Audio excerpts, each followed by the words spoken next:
Hello hi ನಮಸ್ಕಾರ. ಇವತ್ತಿನ recipe ಹೀರೆಕಾಯಿ ಚಟ್ನಿ. ಹೀರೆಕಾಯಿ ಚಟ್ನಿ ಹೇಗೆ ಮಾಡೋದು ಅಂತ ನೋಡೋಣ.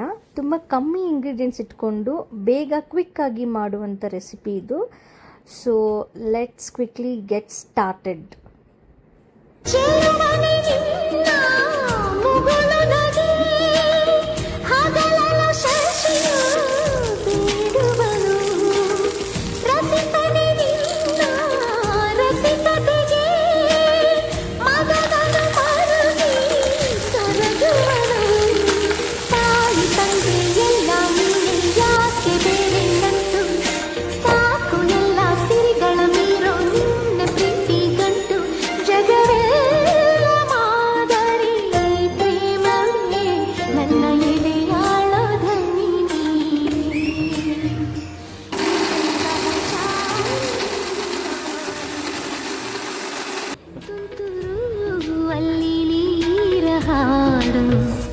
ಕಂಪನ ಇಲ್ಲಿ ಪ್ರೀತಿ ಹಾಡು.